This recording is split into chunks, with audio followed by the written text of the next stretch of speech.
नमस्कार दोस्तों, stock market classes SMC channel में एक बार फिर से आप सभी का दिल से हार्दिक स्वागत है। अगर आप चैनल को फर्स्ट टाइम विजिट कर रहे हैं तो चैनल को ज़रूर सब्सक्राइब कर लें और इसी के साथ आप बेल आइकन को हिट कर सकते हैं ताकि मेरे आने वाले वीडियोस की नोटिफिकेशन आपको मिल सके। अगर आपने 2001 में, ठीक है, ये ईयर मैंने लिख दिया ईयर, अगर आप 2001 में कौन से शेयर में, इन्फोसिस, ठीक है, इन्फोसिस शेयर में अगर आप निवेश करते और कितना निवेश करते, आप 1 लाख रुपये निवेश करते, तो आपको कुछ आइडिया है कि आज के टाइम में यानी कि 2025 में वो 1 लाख रुपया कितना बन जाता।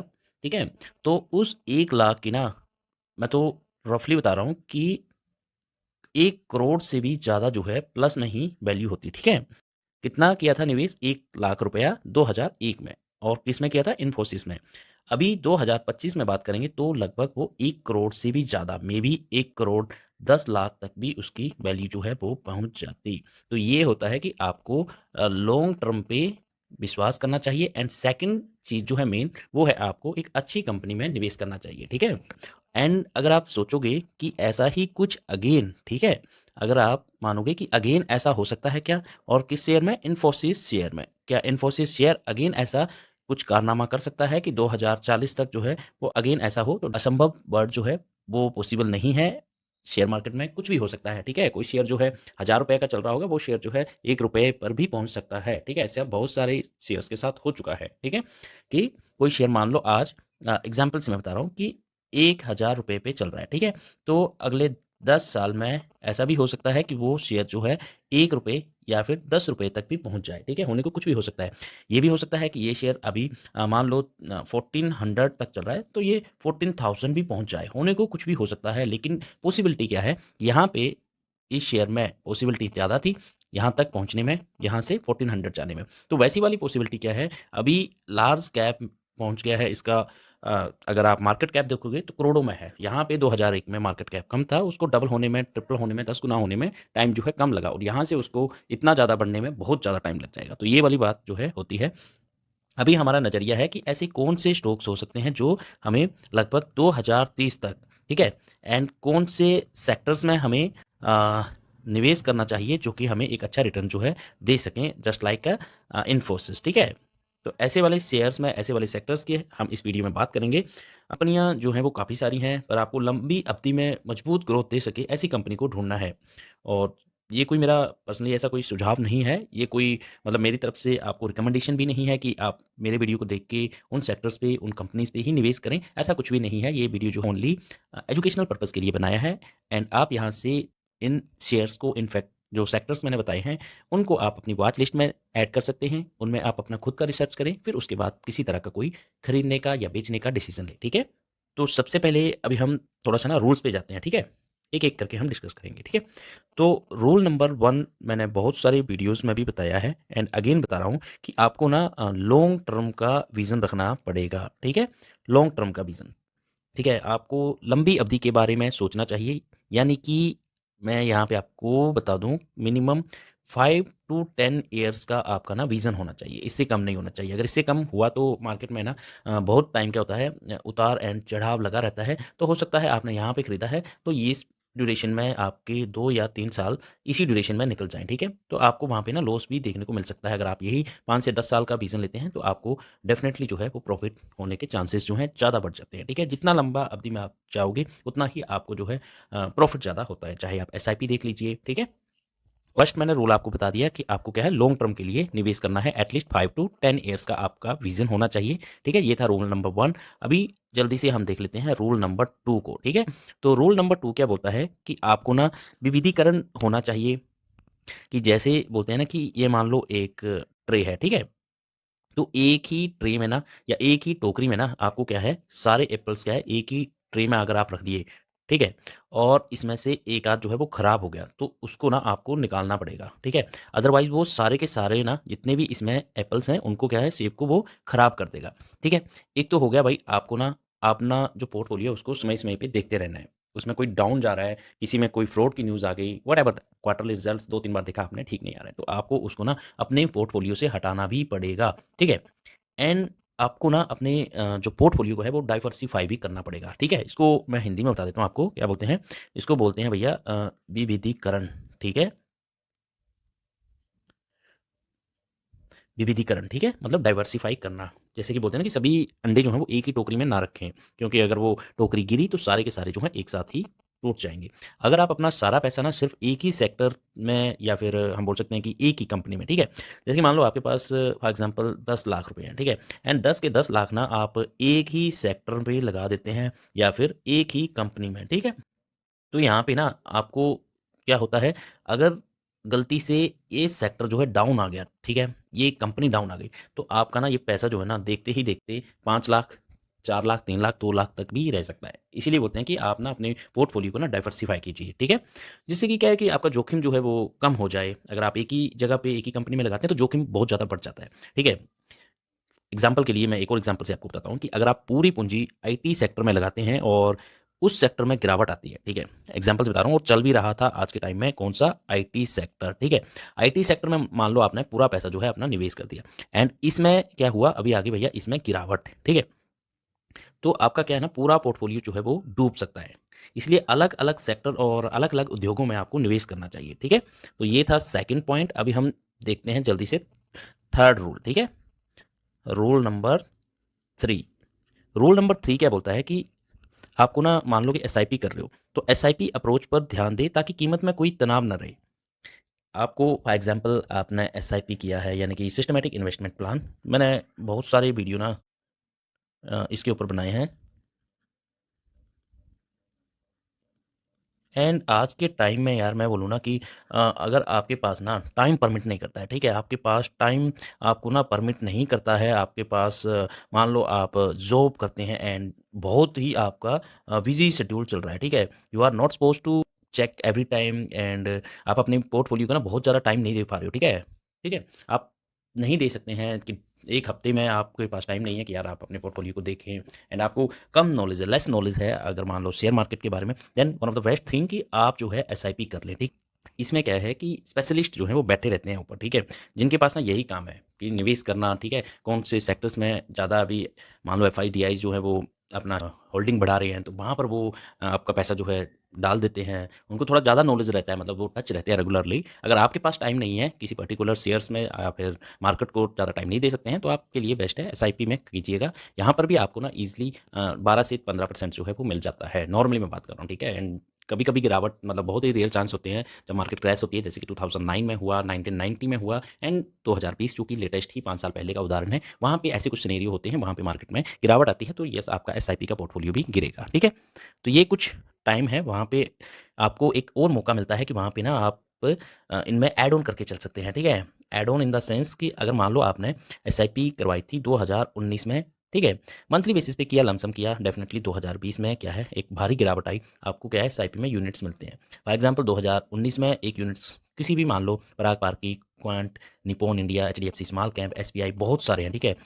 आप ऐसे ही म्यूचुअल फंड्स में निवेश करते हैं एसआईपी के थ्रू, तो वहाँ पे मान लो उस किसी भी फंड का जो म्यूचुअल फंड में आप कंपनी का देख लें, फॉर एग्जांपल 100 रुपीज़ था एक यूनिट की वैल्यू, ठीक है, तो 2020 में डेफिनेटली वो आ गई होगी 50 तक, ठीक है, 50% क्रैश हुआ। तो यहाँ पे ना आप देखते हैं तो ये वाला एक आपके लिए सिनेरियो जो है एक बेस्ट अपॉर्चुनिटी बन जाती है, बेस्ट टाइम हो जाता है कि आप यहाँ पे ऐड ऑन करके चल सकते हैं, या फिर आप लमसम जो है इसमें और ज़्यादा जो है निवेश कर सकते हैं, ठीक है, क्योंकि इसके बाद आप देखोगे ना 2020 के बाद प्रेजेंटली अगर आप जाएंगे 2025 तक, तो जो 50 रुपये का था वो अप्रोक्सीमेटली आपको ना 300 प्लस भी जाता हुआ दिखेगा यूनिट। एग्जाम्पल से बोल रहा हूँ मैं, ठीक है, जो 100 का था वो किसी टाइम 50 पहुंचा 2020 में, क्योंकि यहाँ पे आया था मार्केट में एक क्रैश, ठीक है, कोविड की वजह से, और आज की बात देखेंगे तो 300 रुपया हो गया। तो यही होता है कि आपको ना एक तो लॉन्ग टर्म का ये रूल नंबर 1 यहाँ पे कौन सा आ गया, रूल नंबर 1, अगर कोई बंदा ना यहाँ पे लॉन्ग टर्म के लिए निवेश करेगा तो उसको प्रॉफिट ही होगा। शॉर्ट टर्म के लिए देखो, अब अगर 2019 में किसी ने किया होगा, 2020-21 में उसने अपना 50% तक का लॉस लिया होगा एंड फिर एग्जिट करके बैठ गए होंगे। तो ये पॉइंट जो है माइंड में रखिए आप।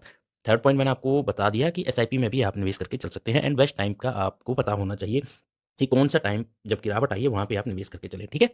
ये था थर्ड पॉइंट। फोर्थ पॉइंट की बात करूँगा तो फोर्थ पॉइंट जो है वो फिर से वही रूल आता है कि आपको ना आप अपने पोर्टफोलियो को ना, ठीक है, जो आपका पोर्टफोलियो है उसको एटलीस्ट आपको एवरी कितना 6 to 8 मंथ्स में ना एक बार रिव्यू करना चाहिए, ठीक है। रिव्यू इन द सेंस आपको फिर देखना चाहिए कि कौन से मेरे ऐसे इसमें शेयर्स हैं, कौन सी कंपनीज़ हैं जिन्होंने मुझे कि लॉस दे रहा है, कंटिन्यूअसली लॉस दे रहा है। तो वहाँ पे आपको ज़ोर देने की ज़रूरत है, ध्यान देने की ज़रूरत है कि क्या गलतियाँ हो रही हैं, कंपनी की रिज़ल्ट्स क्यों डाउन आ रहे हैं एंड शेयर क्यों कंटिन्यू गिरावट में चल रहा है। अगर वहाँ पे कोई मेजर फैक्टर्स आपको लग रहा है तो वहाँ उससे आपको एग्ज़िट भी करना चाहिए। ऐसा नहीं है कि येस बैंक का एग्ज़ाम्पल देख लो, बहुत सारे ऐसे बैंक्स हैं जहाँ पे आपको एक इंडिकेशन मिलता है, न्यूज़ आती है, फिर भी आप ना लगे रहते हैं कि नहीं यहाँ से फिर रिवर्सल आएगा। तो वहाँ पे रिवर्सल नहीं आएगा, वो पैसा क्या है ऑलमोस्ट कितना 90% जो शेयर है वो गिर जाता है, ठीक है? येस बैंक की मैं एग्ज़ाम्पल बता रहा हूँ, ऐसे बहुत सारी कंपनीज़ में हुआ है। तो आपको ये ज़रूरत है कि एटलीस्ट आप ना 6 से 8 महीने के बीच में एक रिव्यू करें, जो आपको लगता है कि अच्छे हैं, वहाँ पे आप ऐड ऑन करके चलिए और जिन पे आपको लग रहा है कि इनके रिज़ल्ट्स एंड डाउन हो रहे हैं, फ्यूचर में और गिरावट आ सकती है, तो वहाँ पे आप एग्ज़िट करके चल सकते हैं। तो ये था रूल नंबर 4।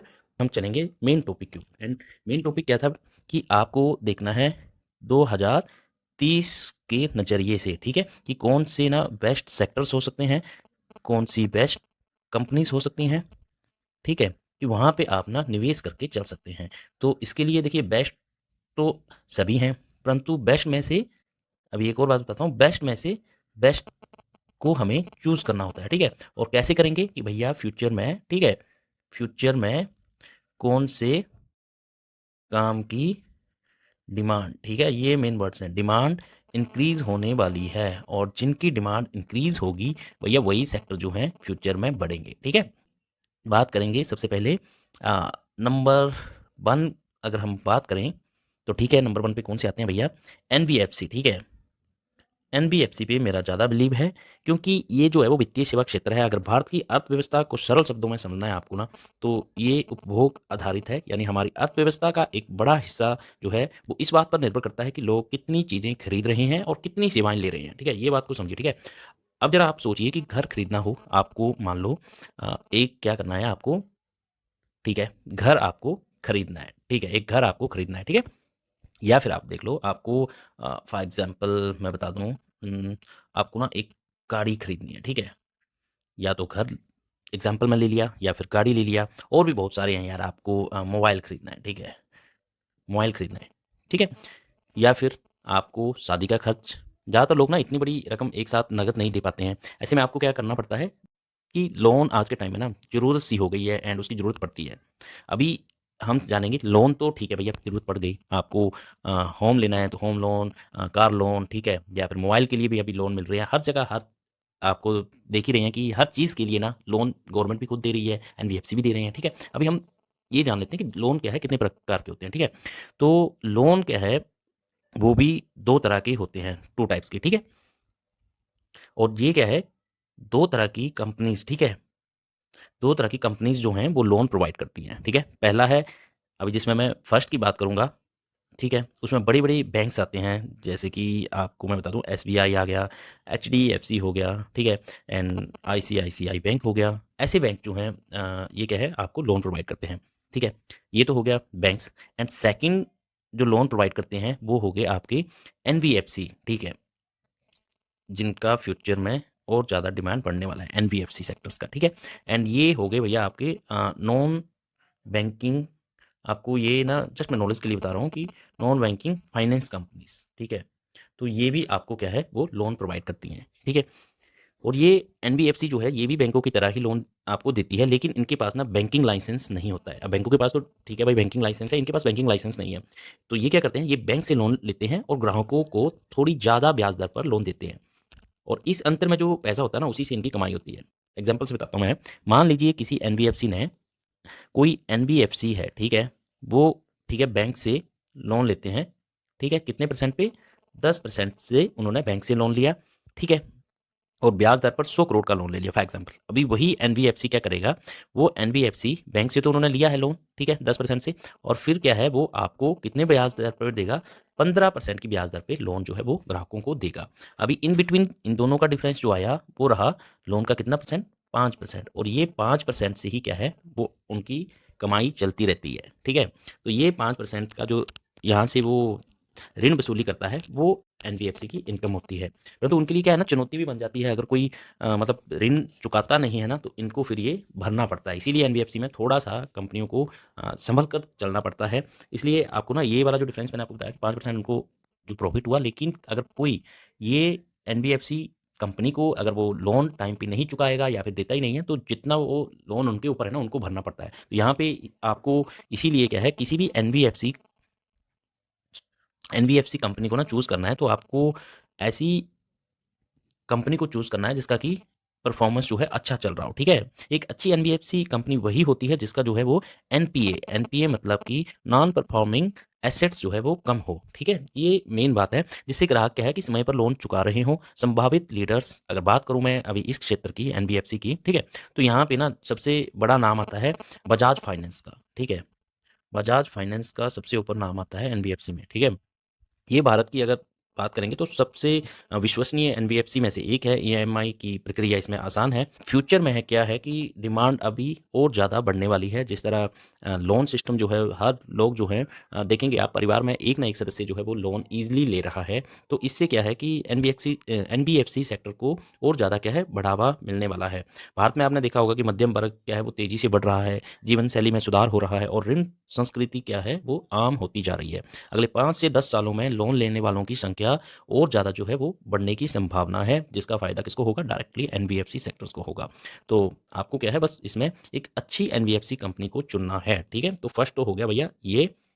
सेकंड सेक्टर जो है वो मुझे लग रहा है कि आप ना आईटी सेक्टर को देख सकते हैं। कुछ समय से अगर हम बात करेंगे 2025 की, तो डाउन पे ही चलता हुआ दिख रहा है एंड आई थिंक कि फ्यूचर में 2030 तक जो है इस सेक्टर में भी एक अच्छे कमबैक एंड तेज़ी के आसार लग रहे हैं। आईटी सेक्टर डेफ़िनेटली फ्यूचर में और ज़्यादा बढ़ेगा। अगर हम बात कर लें इसमें टीसीएस की हो गया, इन्फोसिस की हो गया, ठीक है? तो इन्फोसिस पहले से ही मैंने एग्ज़ाम्पल बताया कि बहुत ही बेहतरीन कंपनी है एंड साथ में आप विप्रो देख लो। ऐसी कंपनियाँ जो हैं वो फ्यूचर्स में आपको और ज़्यादा जो है रिटर्न बना के दे सकती हैं। आईटी भारत की वैश्विक पहचान बन गई है। अब अगले 20 सालों में कहानी थोड़ी और ज़्यादा जो है वो बदलने वाली है। ठीक है? आईटी सेवाएँ ही काम नहीं करेंगी। अब विकास की कुंजी एआई यानी कि आर्टिफिशियल इंटेलिजेंस, ठीक है? अभी फ्यूचर में आईटी के साथ-साथ क्या है एआई यानी कि आर्टिफिशियल इंटेलिजेंस, ऑटोमेशन और मशीन लर्निंग तकनीकें भी बढ़ने वाली हैं। यानी पहले से जो है वो काम पहले जैसे इंसान करते थे, अब मशीनें और स्मार्ट जो है एल्गोरिथम करने वाले हैं। तो इसका भी आप इनमें एआई सेक्टर में मेरे ख्याल से वन ऑफ द बेस्ट जो मुझे लगती है वो है केपीआईटी। इसमें भी थोड़ी-सी जो है वो कमज़ोरी सेक्टर मतलब प्रेज़ेंटली कंपनी में देखने को मिल रही है इस शेयर में, परंतु फ्यूचर के लिए ये शेयर भी अच्छा कमाल कर सकता है, ठीक है? तो ये थे आईटी सेक्टर्स में। सेकंड सेक्टर जो मैंने आपको बताया। थर्ड जो है वो है पूंजी बाज़ार का बुनियादी ढाँचा, ठीक है? यानी कि शेयर मार्केट को ही आप पकड़ लो, ठीक है? आप इसमें बीएसई को देख लो, ठीक है? बॉम्बे स्टॉक एक्सचेंज को देख लो, फिर नेशनल स्टॉक एक्सचेंज को देख लो। तो इसी में क्या है पूरा कारोबार होता रहता है, ठीक है?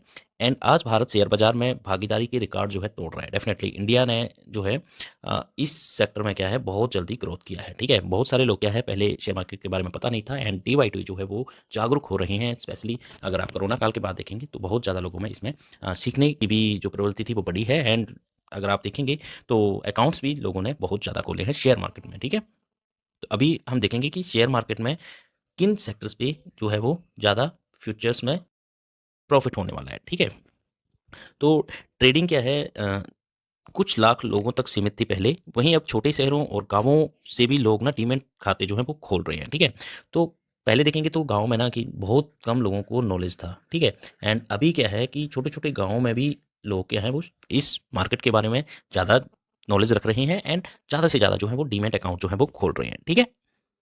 और इसी के साथ जो वो है वो बाजार में न्यू एंट्री ले रहे हैं। अभी यह लाभ केवल व्यापारियों या निवेशकों को ही नहीं मिल रहा है, असली फ़ायदा उन कंपनियों को भी मिलता है जो बाजार की रीढ़ की हड्डी यानी कि बुनियादी ढांचा प्रदान करती हैं। ये कंपनियाँ शेयरों, म्यूचुअल फंड्स, ठीक है? कहाँ-कहाँ ये कंपनियाँ जो हैं वो कहाँ-कहाँ निवेश में यूज़ आ रही हैं। तो देखिए शेयर्स में, ठीक है?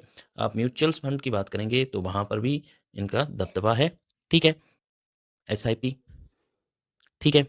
या फिर डेरिवेटिव में सीधे व्यापार नहीं करती हैं, बल्कि व्यापार और निवेश को संभव बनाने के लिए प्लेटफ़ॉर्म, डाटा स्टोरेज और प्रोसेसिंग सेवाएँ जो है वो प्रदान करती हैं। इनमें अगर हम मेन देखेंगे तो कंपनी है आपकी सीडीएसएल, ठीक है? यानी कि सेंट्रल डिपॉजिटरी सर्विसेज़ लिमिटेड। अभी आप कल्पना कीजिए कि आपके पास जो शेयर हैं, वे एक ऑनलाइन लॉकर हैं, जहाँ उन्हें डिजिटल रूप में सुरक्षित रखा जा सकता है। सीडीएसएल भी इसी तरह काम करता है। ये आपके शेयरों को इलेक्ट्रॉनिक रूप से संग्रहित करता है और जब आप खरीदते या बेचते हैं, तो ये संभावित हस्तांतरित कर देता है। सेकंड है आपका बीएससी, ठीक है? Bombay stock exchange. ठीक है। बॉम्बे स्टॉक एक्सचेंज ये वह जगह है जहां खरीदार और विक्रेता मिलकर शेयरों के लेन देन करते हैं। तो अभी आप देखोगे तो शेयर मार्केट में क्या है भैया, डे बाय डे जो है वो लोग जो है वो जुड़ रहे हैं। ठीक है, अभी इसका नॉलेज पहले कम था, डे बाय डे बढ़ रहा है। तो इस कंपनी को CDSL, BSE, आपके एंजल वन, ठीक है, तो इन सारे कंपनीज को ना फ्यूचर्स में और ज़्यादा जो है वो बढ़ावा मिलने वाला है। तो ये भी थर्ड सेक्टर ऐसा है जहाँ पे आप निवेश करके चल सकते हैं। ठीक है, अभी हम बैंकिंग सेक्टर की बात करूंगा मैं। तो बैंकिंग सेक्टर में अगर आपको निवेश करना है तो SBI मेरी फर्स्ट प्रायोरिटी है, क्योंकि SBI ना एक गवर्नमेंट का, इंडिया का ना सबसे बड़ा बैंक है। ठीक है, और इस पे आप ना बिलीव करके चल सकते हैं। ठीक है, फर्स्ट आ गया गवर्नमेंट का सेक्टर का, मैंने उठाया है बैंकिंग सेक्टर का, SBI, state bank of India. Second अगर आप चूज करना चाहते हैं तो HDFC में जा सकते हैं। एंड थर्ड वन जो मेरी खुद मैंने 2-3 साल से वहाँ पे निवेश किया एंड अच्छा प्रॉफिट जो मुझे मिला, ICICI। ठीक है, तो ये 3 बैंकिंग सेक्टर के महारथी है, वहाँ पे आप जो है निवेश करके चल सकते हैं। ठीक है, फिफ्थ जो है वो मैं अगेन आपको बोलूँगा कि आप SIP में, यानी कि सिस्टमेटिक इन्वेस्टमेंट प्लान करके जो है उसमें निवेश करके चल सकते हैं। ठीक है, यहाँ पे आप 2 तरीके से निवेश कर सकते हैं। ठीक है, ये आप तो मंथली बेसिस पे निवेश करके चल सकते हैं, या फिर आप जो है वो एक साथ लंप सम जो है निवेश करके चल सकते हैं। तो इसके ऊपर जो है मैंने एक अलग से वीडियो बनाया है जिसमें मैंने आपको डीपली बताया है कि मंथली और लंप सम आप निवेश करेंगे तो कौन सा बेस्ट है, कौन से टाइम पे आपको निवेश करके चलना चाहिए। तो सबसे पहले मैंने आपको बता दिया कि आप शेयर मार्केट में उतरते हैं तो आपको इंपॉर्टेंट रूल्स जो हैं उनको आपको फॉलो करना है। एंड 2030 के लिए मैंने 4 से 5 ऐसे सेक्टर्स बताए हैं, वहाँ पे आप निवेश करके चल सकते हैं। एंड एक अच्छा आपको जो है वो प्रॉफिट होने की संभावना जो है बढ़ जाती है ऐसे सेक्टर्स में जिनकी आप फ्यूचर्स में और ज़्यादा डिमांड को देख सकते हैं। परंतु ये वीडियो जो था वो ओनली मैंने एजुकेशनल पर्पस के लिए बनाया, मेरी तरफ से किसी भी तरह का बाय और सेल करने की कोई रिकमेंडेशन नहीं है। आप अपना खुद का रिसर्च करें, उसके बाद ही किसी तरह का डिसीजन लें। एंड मेरी अगेन आप लोगों से एक रिक्वेस्ट है कि आप चैनल को जरूर सब्सक्राइब करें। आप चैनल को सब्सक्राइब करेंगे तो हमें क्या है और ज़्यादा मोटिवेशनल मिलता है, एंड ऐसे ही नॉलेजफुल वीडियो जो हो वो हम आपके साथ शेयर करते रहेंगे। तो फिर मिलेंगे एक और वीडियो के साथ, तब तक के लिए धन्यवाद।